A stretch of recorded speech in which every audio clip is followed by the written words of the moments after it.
Hello everyone.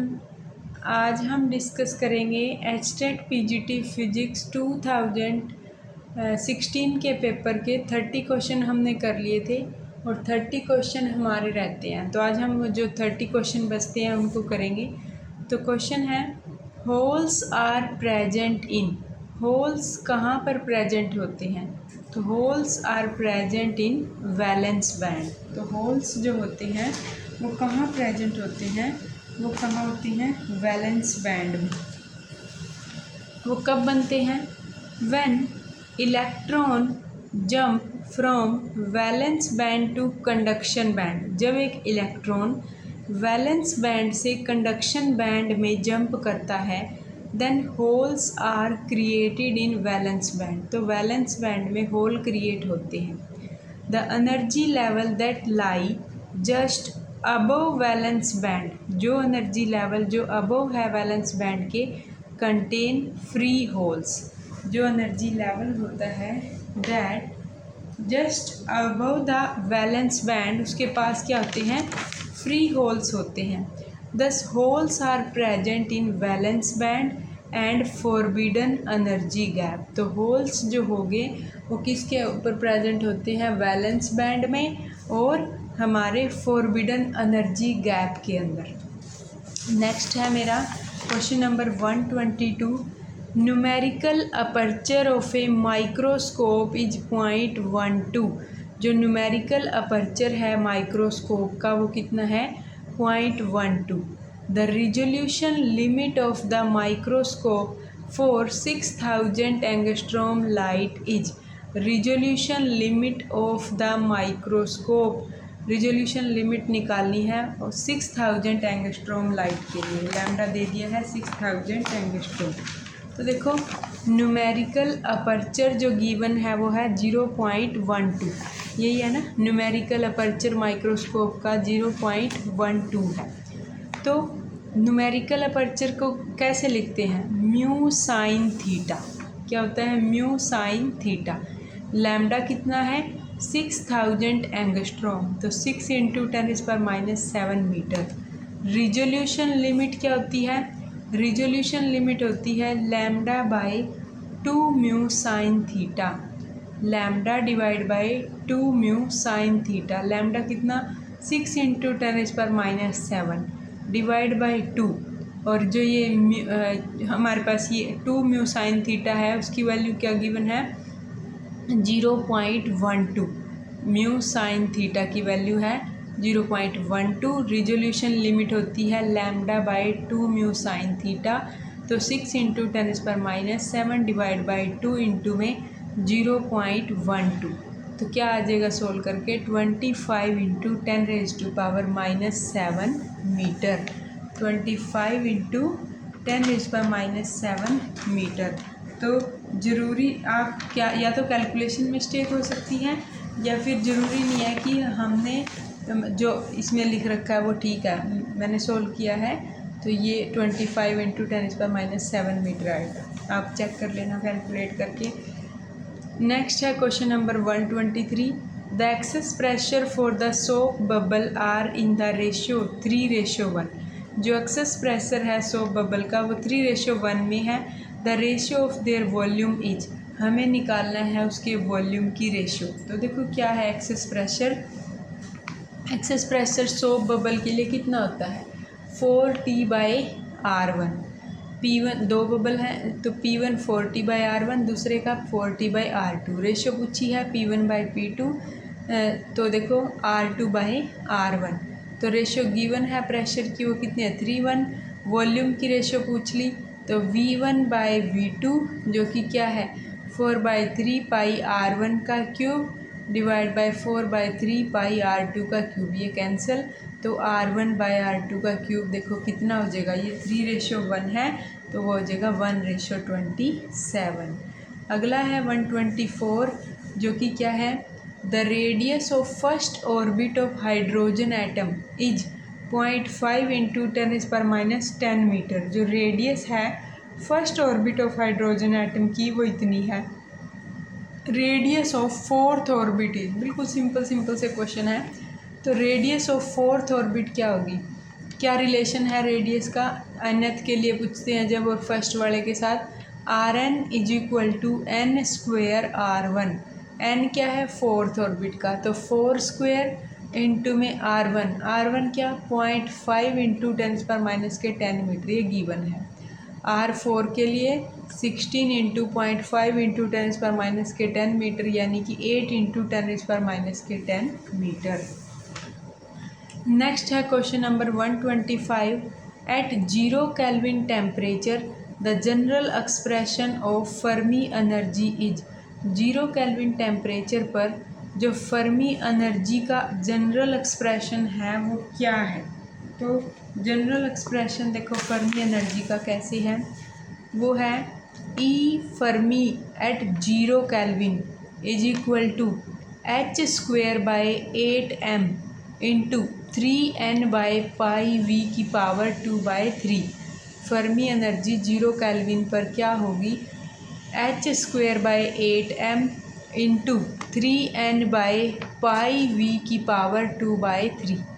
अगर v जो है वो 1 यूनिट है और जो पाई है वो क्या है 3.14 होती है पाई की वैल्यू, देन जो ई फर्मी है 0 केल्विन पर वो क्या होगा, देखो h का स्क्वायर, h क्या है 6.62 इंटू 10⁻34 का स्क्वायर, और n की पावर क्या है 2/3, ये नीचे पुट करो वैल्यू 8, और क्या है मास है इलेक्ट्रॉन का 9.1 इंटू 10⁻31। अब ये जो वैल्यू है वो किस में है, जूल में है, और हमें निकालनी है इलेक्ट्रॉन वोल्ट में। तो जब इलेक्ट्रॉन वोल्ट में निकाल, इसको सोल्व करके आ जाएगा सारे को 6.019 इंटू 10⁻38, और जो ये n की पावर 2/3 इलेक्ट्रॉन वोल्ट में कन्वर्ट करने के लिए उसको डिवाइड कर दिया 1.6 इंटू 10⁻19 से, तो वैल्यू क्या आ जाएगी 3.65 इंटू 10⁻19 n की पावर 2/3। तो ये हमारा क्या हो गया, वॉल्यूम तो क्या था 1 यूनिट था, और ये हमारा इन्होंने अप्रोक्सीमेटली तरीके को ले लिया ताकि ये कैंसिल हो जाए, फिर आगे दिक्कत नहीं आनेगी, तो इस वजह से ये कैंसिल कर दिया। वैसे पाई की वैल्यू तो आपको पता ही है। अब उसके बाद ये बच गया अप्रोक्सीमेट है ये 3.65 10⁻⁻19 n की पावर 2/3 इलेक्ट्रॉन वोल्ट। बस याद रखने की बात यह है कि फर्मी एनर्जी की वैल्यू 0 केल्विन पर क्या होती है, h²/8m into 3n/πv⁴, h²/8m into 3n/πv⁴। अगला है क्वेश्चन नंबर, हम करते हैं, ये तो था 0 केल्विन टेम्परेचर पर फर्मी एनर्जी। अब हम निकालते हैं क्वेश्चन 126, जो क्या है, on increasing temperature of A gas contain in A close container. जब हम क्या करते हैं, एक गैस को हमने क्लोज कंटेनर में ले रखा है और उसका टेम्परेचर इंक्रीज़ करते हैं by 1 degree Celsius, 1 degree Celsius अगर उसका टेम्परेचर इंक्रीज़ करते हैं उसको एक क्लोज कंटेनर में लेके, इट्स प्रेशर इंक्रीज बाय 0.4%। तो जब हम टेम्परेचर 1 डिग्री इंक्रीज़ करेंगे तो उसका जो प्रेशर है वो 0.4% इंक्रीज़ कर गया। अब क्या पूछा है, the initial temperature of gas is, starting में जो टेम्परेचर था गैस का वो कितना था, तो initial temperature of gas is. तो देखो क्या करना है, हमने क्या पढ़ रखा है, गे-लुसिक लॉ पढ़ रखा है, चार्ल्स लॉ। देखो उसमें क्या होता है, गे-लुसिक लॉ क्या कहता है कि P1/T1 = P2/T2। अब देखो टेम्परेचर इंक्रीज किया है 1 डिग्री सेल्सियस से, तो चेंज 1 डिग्री सेल्सियस इक्विवेलेंट है चेंज ऑफ 1 केल्विन, यानी कि जो T2 हो गया है वो पहले इनिशियली टेम्परेचर T1 था, T2 क्या हो गया है, T1 में 1 डिग्री सेल्सियस इंक्रीज़, तो T2 हो गया T1 प्लस में 1। फिर और प्रेशर कितना इंक्रीज़ कर गया है 0.4। तो देखो आप ही देखो, मान लो पहले प्रेशर P1 है, प्लस में क्या हो गया है प्रेशर का 0.4% इंक्रीज़, P1 का 0.4% इंक्रीज़, तो कितना हो जाएगा 1.044 P1 हो जाएगा, 0.44 यहाँ आएगा, 0.4% इंक्रीज है। सोल्व करेंगे तो वो आ जाएगा 1.044 ऑफ प्रेशर P1, या फिर 4 तक ही ले लो, 1.04। फिर है P1/T1 P2/T2, पुट कर दो। T1 तो इनिशियल थे, P2 T2 इसका P2 कितने P1 टाइम है, T2 कितना टाइम है, तो 1/T1 is equal to 1.044 T1 plus में 1। तो इधर लेके गए, सोल्व किया और हमारे पास ये आ गया अप्रोक्सीमेटली -250.42 डिग्री सेल्सियस। तो कुछ ना कुछ हमने अप्रोक्सीमेट लिया है वैल्यू, तो यहाँ थोड़ा बहुत चेंज करेंगे तो हम इसको 250 केल्विन के अप्रोक्सीमेट मान लेंगे। जो फॉर्मूला है वो सेम इसी तरीके से लगेगा कि P1/T1 is equal to P2/T2। अब करते हैं हम नेक्स्ट क्या है question 127। 2 satellite are orbiting the earth in circular orbit of radii in the ratio 4:1। 2 satellite हैं, वो अर्थ के अराउंड ऑर्बिट कर रहे हैं, मूव कर रहे हैं सर्कुलर ऑर्बिट में। रेडियाई कितनी है, 4:1 में है। The ratio of there orbital speed is, orbital speed की रेशियो देखनी है कितनी होगी। तो देखो ऑर्बिटल स्पीड क्या होती है, √Gm/r। तो ऑर्बिटल स्पीड 1/√r। रेशियो क्या है R1 R2 की, 4:1 है। तो V1 और V2 जो स्पीड है वो किसके, ये 1/r के प्रोपोर्शनल है, तो 1/r1 यानी कि तो क्या हो जाएगा √R2/r1। R2 R1 क्या होगा फिर 1/4, तो हो जाएगा 1/2। तो ऑर्बिटल स्पीड की जो रेशियो होगी वो क्या होगी 1:2 होगी। नेक्स्ट क्वेश्चन है a current is flow in a square coil of side A. एक करंट फ्लो करता है, एक स्क्वायर कोयल है, साइड जिसकी क्या है ए है। Current is flowing in a square coil of side A. The value of magnetic field at the centre of the coil, जो वैल्यू होगी मैग्नेटिक फील्ड की कहाँ पर, सेंटर ऑफ द कोयल पर, वो कितनी होगी 2√2 μ0I/पाई। 2√2 μ0I/पाई। देखो कैसे, $2√2 μ0I/पाई। तो देखो क्या है, जो ये रिजल्ट है वो डायरेक्टली वैसे तो याद ही करना आपको, 2√2 μ0I/पाई। यहाँ ये देख लो, तो वो क्या है, this result comes from summing the magnetic field contribution from all 4 side of the loop. तो ये जो रिजल्ट आता है वो कहाँ से आता है, सम करने से मैग्नेटिक फील्ड के कंट्रीब्यूशन को from all 4 side of the loop. अगला है question 129। When the wavelength of incident light in photo electric effect decrease, then photo electron की जो एनर्जी है वो क्या करेगी, इंक्रीज करेगी। जब वेवलेंथ इंसिडेंट लाइट की फ़ोटो इलेक्ट्रिक इफ़ेक्ट में डिक्रीज़ कर जाती है, तो जो फ़ोटो इलेक्ट्रॉन की एनर्जी होगी वो इंक्रीज़ करेगी। देखो कैसे, क्वेश्चन है 129। Energy of photon increase causing the maximum kinetic energy. अगर एनर्जी इंक्रीज करेगी तो उसका मतलब क्या होगा, काइनेटिक एनर्जी इंक्रीज हो रही है।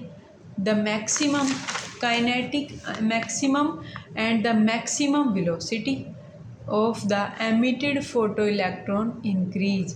तो उससे क्या होगा, मैक्सिमम वेलोसिटी होगी उसकी फ़ोटो इलेक्ट्रॉन की, वो क्या करेगी, इंक्रीज करेगी। तो वैसे भी हमें पता ही है कि क्या फार्मूला होता है कि काइनेटिक एनर्जी का रिलेशन, कि काइनेटिक एनर्जी मैक्सिमम होगी और किसके वर्क फंक्शन पता ही है ना आपको, एनर्जी जो होती है वो किसकी होती है, काइनेटिक, पहले तो वर्क फंक्शन के लिए प्लस में काइनेटिक एनर्जी मैक्सिमम। अब वर्क फंक्शन क्या होता है, एनर्जी ये भी h और ये भी क्या होती है हमारी W0 भी h होती है, बस ये μ0 हो जाएगी। तो जो लैम्डा है क्या होता है c/λ, hc/λ। अगर लैम्डा डिक्रीज तो ये इन्वर्सली प्रोपोर्शनल है एनर्जी के, तो काइनेटिक एनर्जी इंक्रीज करेगी। अगला है question 130। If current in bulb is decrease by 5%, अगर हमारे बल्ब का करंट वो कितना डिक्रीज कर जे 5%, then the power will be detected by, जो पावर है वो क्या करेगी, इंक्रीज डिक्रीज कितना करेगी।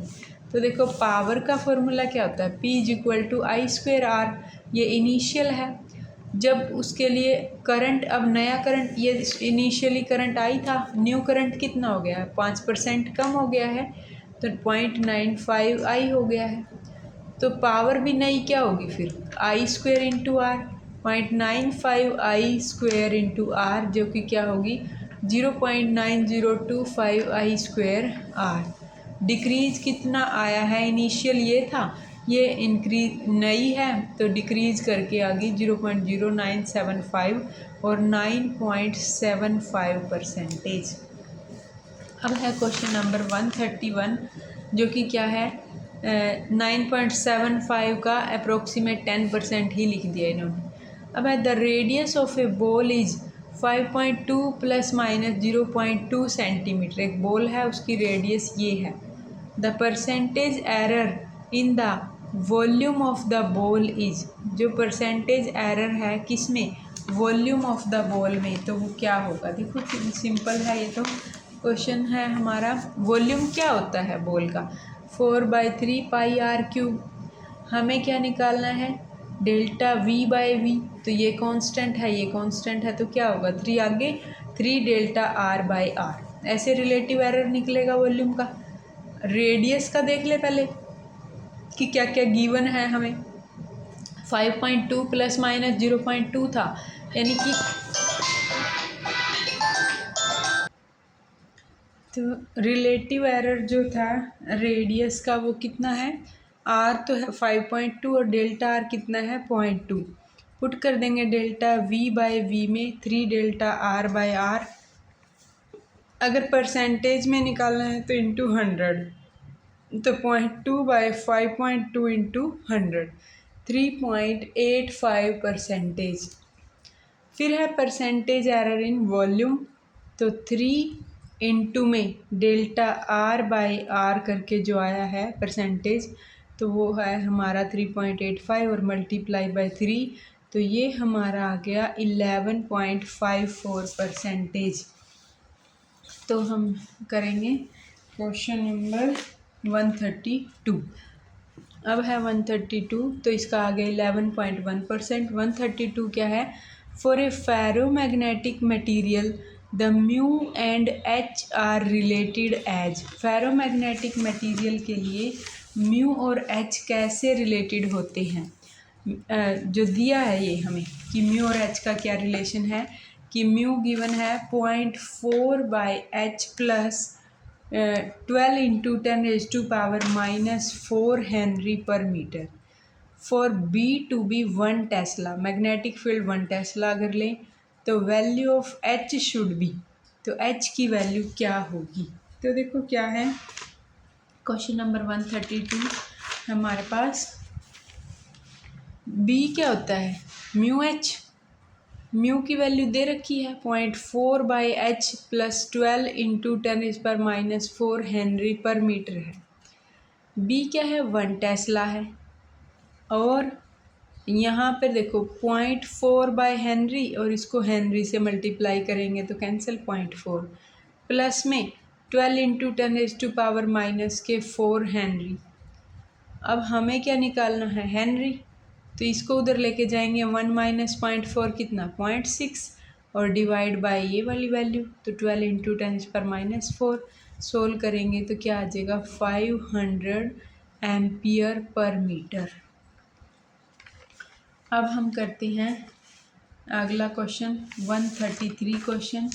एक series LCR circuit contain L = 1 milli henry, C = 10 microfarad and R = 500 ohm.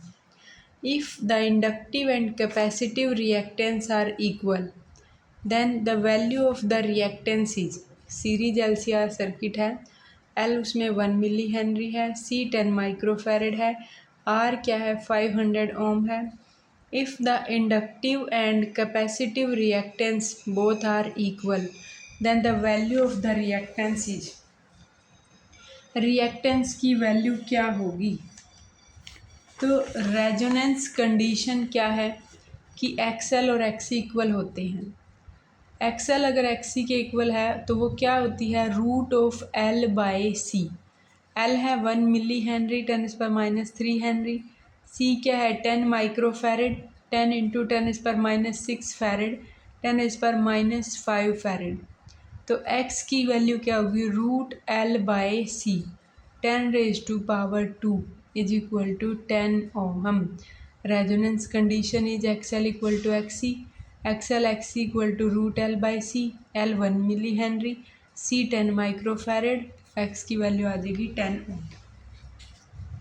आगे करते हैं हम क्वेश्चन अपना 134। The weight of a person in A lift accelerating upward. ये तो कई बार ही आ गया क्वेश्चन, हमें पता ही है वेट क्या होता है mg+a। तो वेट ऑफ ए पर्सन क्या करेगा, अपवर्ड जब लिफ्ट जाएगी तो वो क्या करेगा, इंक्रीज करेगा। अगला है question 136 question, what can be angle between a plus B and a - b। A vector plus B vector में और a vector minus B vector में क्या एंगल हो सकता है। तो देखो क्या एंगल हो सकता है। To find the angle between any two vector, हमें क्या करना पड़ेगा, डॉट प्रोडक्ट का फॉर्मूला लगा लेते हैं कि A vector plus B vector dot A vector dot B vector, sorry minus, यहाँ माइनस है, A vector plus B vector और A vector minus B vector. तो ए वैक्टर की ए वैक्टर से हो जाएगी, ए वैक्टर की बी वैक्टर से, बी वैक्टर की ए वैक्टर से, माइनस बी वैक्टर की बी वैक्टर से। ये तो देखो A vector into B vector into A vector को प्रॉपर्टी है कम्यूटेटिव, ये तो आगे पीछे लिख सकते हैं तो कैंसिल। तो क्या आ जाएगा, A dot A minus B dot B, यानी कि ए का स्क्वायर माइनस बी का स्क्वायर। अगर हम कोस थीटा लें तो वो कैसे निकालते हैं, कोई भी किसी भी दो वैक्टरों का रिजल्टेंट अगर हम लेते हैं ना तो कैसे निकालते हैं, आर का स्क्वायर है मान लो, तो क्या होता है A square plus B square plus 2ab cos of theta.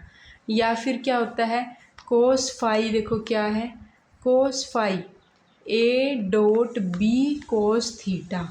हम प्रोडक्ट डॉट प्रोडक्ट का यही मतलब है ना, ये इंटू में cos of theta, A B cos theta.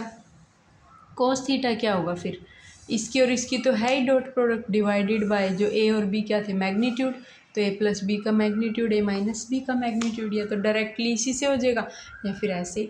तो अगर पहले हम क्या पुट करते हैं कि जब ए और बी की मैग्नीट्यूड दोनों इक्वल थी, जब इक्वल थी तो ये जीरो, तो यानी कि कोस थीटा उस टाइम क्या होगा, अगर ये जीरो है तो वो कब क्या होगा 90 डिग्री पर वो क्या आ जाएगा जीरो, या तो थीटा एक 90 आ गया।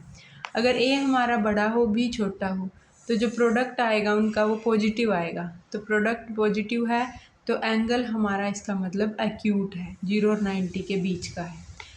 अगर ये लेस हो बी से तो डॉट प्रोडक्ट नेगेटिव, उसका मतलब एंगल जो होगा वो ऑब्ट्यूज होगा 90 से 180 के बीच में। तो इसका मतलब एंगल 0 भी है, 90 भी है, 180 भी है, इनके बीच में है। तो ए एंड बी जो है वो कोलिनियर एंगल कैन बी, वो कितने और 0 से 180 डिग्री बीच में लाई करेगा। ऐसे ऐसे क्वेश्चन कई आए हैं वेक्टर से रिलेटेड, तो बिटवीन 0 to 180 डिग्री। अगला क्वेश्चन है 138, tunnel effect is use to explain. Tunnel effect को हम अल्फ़ा डीके को एक्सप्लेन करने के लिए यूज़ करते हैं। नेक्स्ट है question 139, which of the following is true for the internal point of A spherical charge conducting surface. एक स्फेरिकल चार्ज कंडक्टिंग सरफेस है, हम इनमें से मतलब कुछ एक पॉइंट है उनमें से ये पूछा है कि क्या जो है वो करेक्ट है कंडक्टिंग सरफेस के लिए। तो बस कुछ भी नहीं, आप सीधा पॉइंट मैं बता देती हूँ आपको, जो इंटरनल स्फेरिकल चार्ज स्फीयर है कंडक्टिंग स्फीयर, उसके क्या क्या प्रॉपर्टी होती हैं।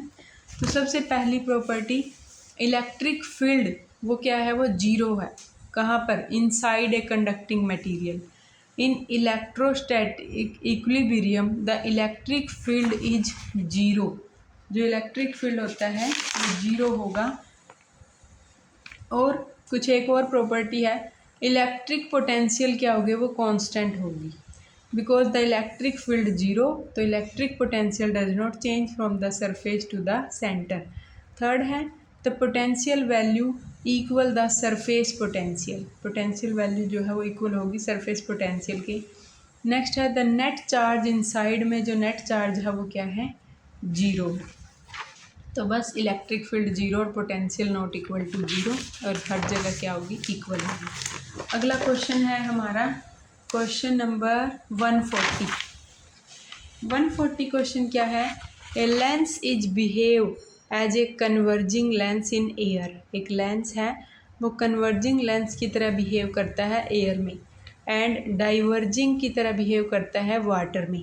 The refractive index of the material of lens is, जो मटेरियल है लेंस का उसका रिफ्रैक्टिव इंडेक्स क्या है। Lens is behave as a converging lens in air and diverging in water. The refractive index of the material of lens is, जो material उसके अंदर लगा हुआ है उसका रिफ्रैक्टिव इंडेक्स क्या है, greater than that of air but less than water, जो वो क्या होगा, एयर से ज़्यादा होगा और वाटर से कम होगा। तो देखो गिवन है एक लेंस है वो क्या कैसे, कन्वर्जिंग लेंस तो एयर में और डाइवर्जिंग लेंस वाटर में है। The refractive index of the material of lens is, तो जो रिफ्रैक्टिव इंडेक्स है वो ग्रेटर है एयर में और लेस है वाटर में। देखो 140 इन एयर एन जो है रिफ्रैक्टिव इंडेक्स 1 है, the lens act as a converging lens because refractive index of lens जो है वो ग्रेटर देन है एन ऑफ एयर से, जो म्यू ऑफ लेंस है वो ग्रेटर है एन ऑफ एयर से। इन वाटर जो एन होता है वो 1.33, तो the lens act as a diverging lens because जो लेंस की म्यू की वैल्यू है वो लेस है एन ऑफ वाटर से। The refractive index of the lens material mu lens must be greater than that of air, तो ये ज़्यादा होना चाहिए। Therefore the refractive index of the material of the lens is between 1 and 1.33, तो इनके बीच में लाई करेगा, ग्रेटर देन होगा एयर से और लेस देन होगा वाटर से। नेक्स्ट है in any fusion process the ratio mass of fusion product और मास ऑफ पेरेंट न्यूक्लियस, तो हमेशा क्या होगा, लेस देन 1 होगा। ये तो पता ही है कि एक फ्यूजन प्रोसेस है, मास ऑफ फ्यूजन प्रोडक्ट जो है वो divide by mass of parent nucleus, उसकी जो वैल्यू है वो लेस देन 1 है। तो अगला क्वेश्चन क्या, because a portion of the original mass is converted into energy, तो result in a mass defect where the final product are lighter than the initial reactant। अगला क्वेश्चन है 142। 142 question क्या है, particle of mass m is moving in a circular path of constant radius r, particle है मास उसका m है, move कर रहा है वो सर्कुलर पाथ में कांस्टेंट रेडियस r के साथ, such that its centripetal acceleration is changing with time t as, कि जो सेंट्रीपिटल एक्सेलरेशन यानी AC, इसके यहाँ आएगा AC, तो AC इज क्या है वो गिवन है k² r/t², where k constant, the power deliver to the particle by the force acting on it is, power deliver का हमें बताना है कि कितनी होगी। सेंट्रीपिटल एक्सेलरेशन क्या होती है, v²/r, क्या गिवन क्या है हमें, k² r/t² is equal to कर दो v²/r, v² की वैल्यू क्या होगी k² r²t², तो v की वैल्यू क्या है k/r/t। टेंजेंशियल फोर्स की वैल्यू निकालते हैं पहले। In circular motion the centripetal force does not work, circular motion में centripetal force does not work because it is perpendicular to the motion, तो फोर्स कौन सा लगेगा, tangential force. Power is deliver only by the tangential force, tangential acceleration dv/dt, d/dt, v की value पता ही है k/r/t, तो सोल्व करेंगे तो क्या आ जाएगा k/r। टेंजेंशियल फोर्स इज क्या होगा, मास इंटू एक्सेलरेशन m/at, जो कि क्या हो जाएगा m/k/r। पावर क्या होती है, force into velocity m/k/r into में k/r/t, तो क्या हो जाएगा m/k² r²t। नेक्स्ट है question number 143। If only 2% of main current is to be pass through a galvanometer, अगर सिर्फ 2% मेन करंट को पास किया जाए गल्वेनोमीटर में से, जिसका रेजिस्टेंस क्या है, G है, then the resistance of the shunt will be, if only 2% of the main current is to be pass through a galvanometer जिसका रेजिस्टेंस G है, then the resistance of the shunt will be, तो shunt का resistance क्या होगा। तो देखो हमारे पास है 143 question. 143 current through galvanometer IG वो कितना है, 2% है करंट का, यानी कि 0.02 of I। Current through shunt वो कितना है, वो है डिटेक्टेड है इतना, इसमें से जो I माइनस 0.02 I यानी कि 0.98 I। दोबारा देख लो, only 2% main current pass through a galvanometer of resistance G, shunt का रेजिस्टेंस हमें निकालना है। तो 2% ही जाता है, तो IG का 2% यानी कि 0.02 I, तो करंट शंट में से कितना जाएगा, टोटल का minus this 0.02 I 0.98 I, because the shunt and galvanometer जो होते हैं वो पैरेलल में होते हैं, the voltage across them is the same, तो दोनों में जो वोल्टेज होगी वो क्या होगी, सेम होगी। तो IG इंटू में G is equal to IS into में S, तो IG की वैल्यू क्या है 0.02 I इंटू में G और IS की वैल्यू 0.98 I इंटू S, तो S की वैल्यू देखो 0.02 G डिवाइड बाई 0.98 सोल्व करके G/49, तो ये हमारा क्या है, शंट का रेजिस्टेंस G/49। उसके बाद है क्वेश्चन नंबर है 144 क्वेश्चन।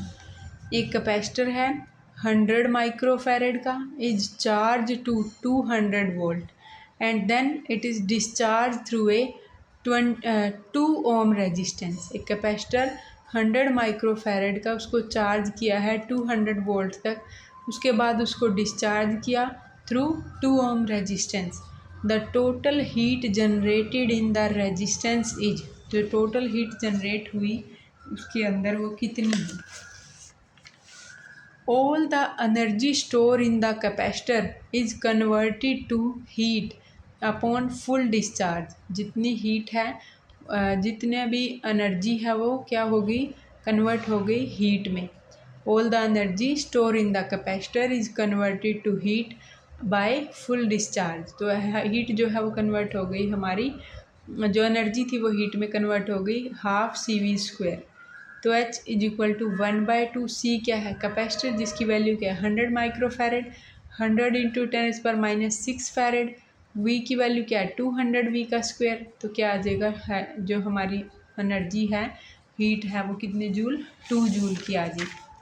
अगला है question 145, which of the following wave can not travel through vacuum. Vacuum में से साउंड वेव ट्रैवल नहीं करती, sound wave can not travel through vacuum.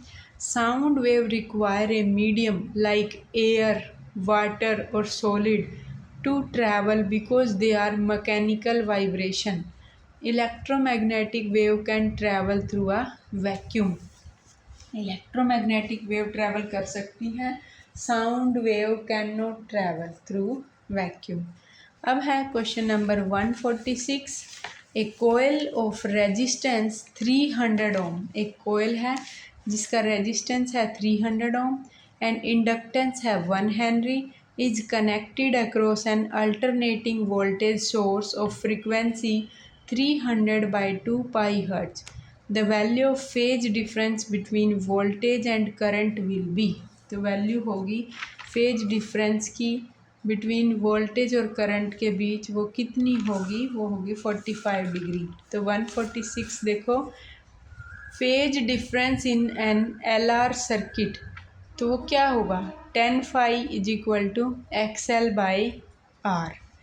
Inductive reactance XL निकालनी है, F is equal to 300/2 pi hertz and inductance L जो है वो कितनी है 1 हेनरी। ओमेगा की वैल्यू क्या है 2 पाई F, 2 पाई एफ़ क्या है फिर फ्रीक्वेंसी 300/2 पाई, 300 रेडियन पर सेकेंड। एक्सएल क्या है ओमेगा एल, ओमेगा क्या है हमारा 300, एल क्या है 1 हेनरी। तो पुट करो तो हमारे पास क्या आ जाएगा 300 ओहम। फाई निकालना है, सिंस रेजिस्टेंस है 300 ओम, 10 फाई क्या है आर 300, आर डिवाइड ये था ना एक्सएल बाय आर, तो एक्सएल है 300 और आर भी 300, तो 10 फाई क्या है 1 है, तो फाई की वैल्यू क्या है 45 डिग्री।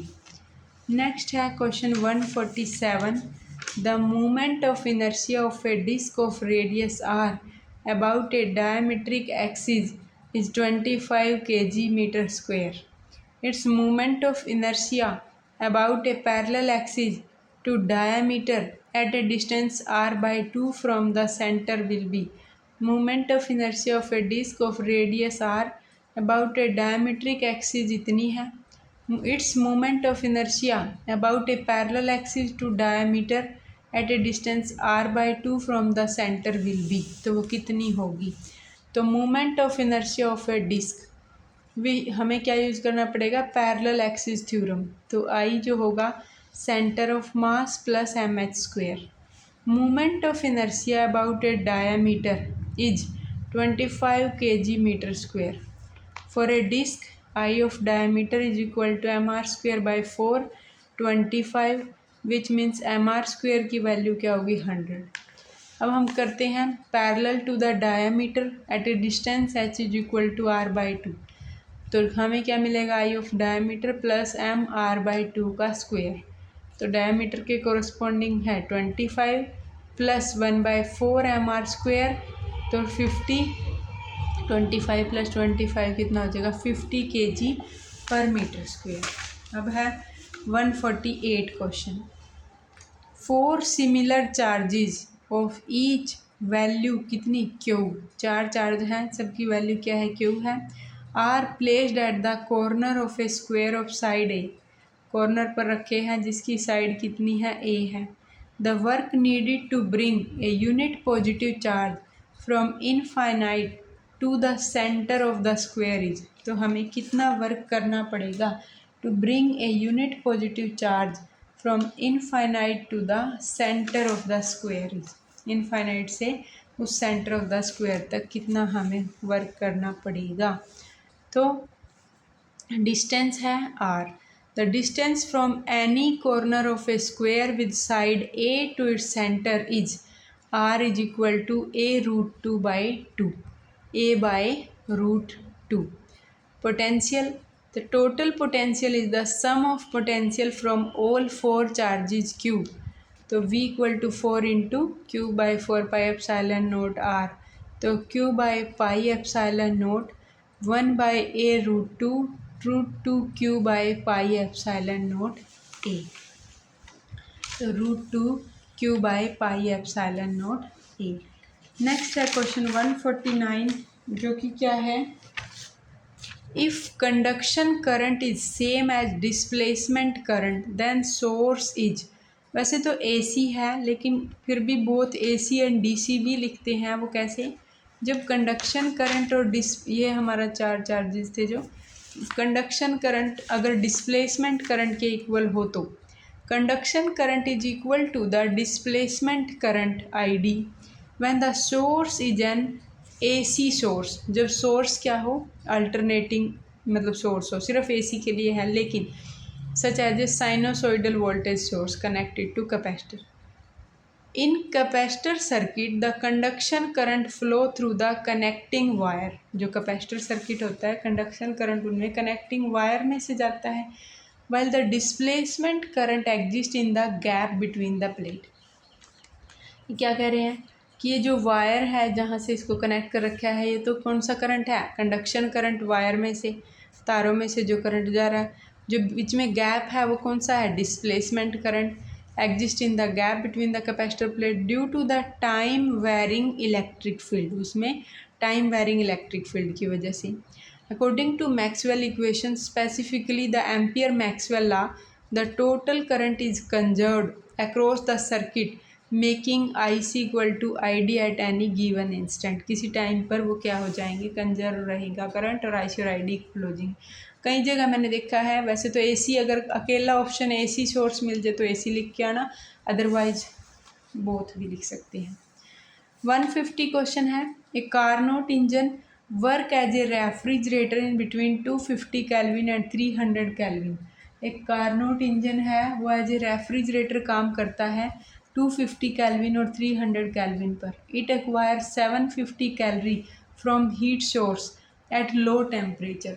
वो क्या एक्वायर करता है, 750 कैलोरी एक्वायर करता है हीट सोर्स से एट लो टेम्परेचर। हमें क्या निकालनी है, then the heat generated at higher temperature in calorie will be. Heat generate कितनी होगी हायर टेम्परेचर पर, वो कितनी होगी, T lower temperature 250 kelvin, higher पर 300 केल्विन, और हीट क्या है 750 कैलोरी की।